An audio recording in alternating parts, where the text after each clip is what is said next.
আপনার জীবনের সবচেয়ে শক্তিশালী মেডিসিনটা হয়তো কোনো ফার্মেসিতে বিক্রি হয় না, হয়তো সেটা লুকিয়ে আছে আপনার নিজের মস্তিষ্কের ভেতরই।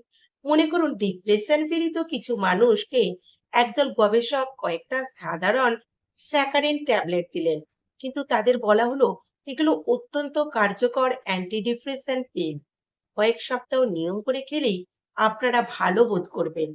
তবে কিছু পার্শ্ব প্রতিক্রিয়া আছে, যেমন বমি বমি ভাব, ঘুম ঘুম লাগা, মাথা যন্ত্রণা, শরীর ম্যাজ ম্যাজ করা ইত্যাদি হতে পারে।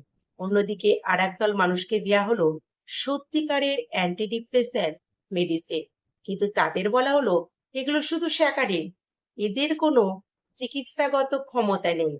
কয়েক সপ্তাহ পর রেজাল্ট দেখে গবেষকদের চোখ কপালে। যারা স্যাকারিনকে ওষুধ বলে বিশ্বাস করেছিলেন, তাদের অনেকেরই ডিপ্রেশন উল্লেখযোগ্যভাবে কমে গেল। আশ্চর্যের বিষয়, তারা সেই তথাকথিত পার্শ্ব প্রতিক্রিয়াগুলোতে অনুভব করলেন বমি বমি ভাব, তন্দ্রাচ্ছন্নতা, দুর্বলতা, অথচ তারা আসলে কোনো ওষুধই খাননি। বিশ্বাসে মিলায় বস্তু, তর্কে বহুদূর।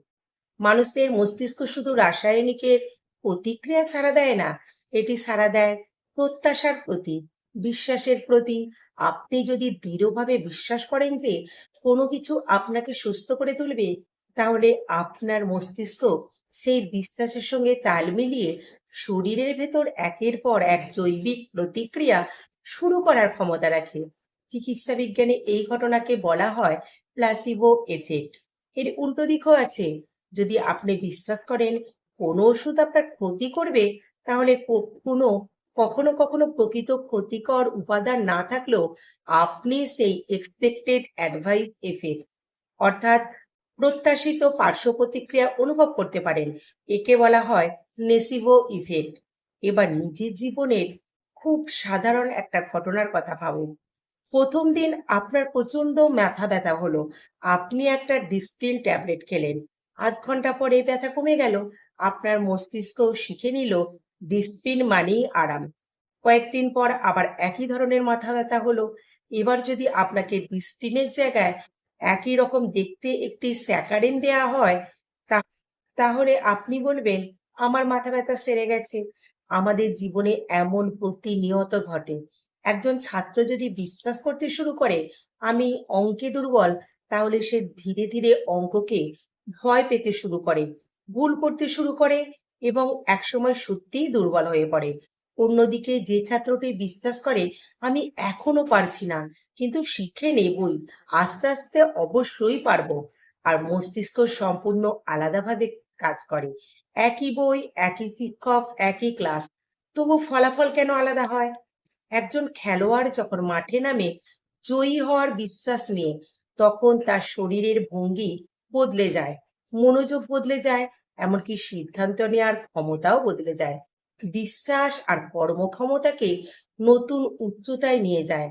প্রত্যাশা অনেক সময় আমাদের রিয়ালিটিকে গড়ে তোলে। এই কারণেই মানুষ শুধু ওষুধে নয়, আশাতেও বাঁচে, শুধু চিকিৎসায় নয়, বিশ্বাসেও শক্তি পায়।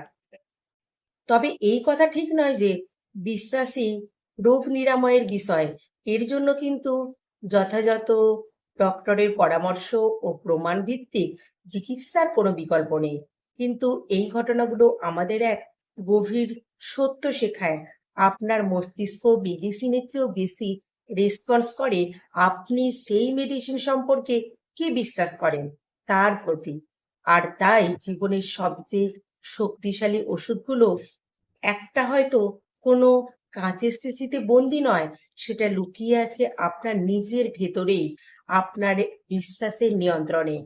মূল সূত্র জিও ডিসপেনজা তার ইউ আর দ্য প্লেসিবো নামক বইয়েতে প্লাসিবো ও নেসিবো ইফেক্ট বোঝানোর জন্য এ ধরনের বেশ কিছু গবেষণা, কেস স্টাডিজ এবং উদাহরণ তুলে ধরেছেন। জিও ডিসপেনজা একজন মার্কিন লেখক, বক্তা ও কাইরোপ্র্যাক্টর।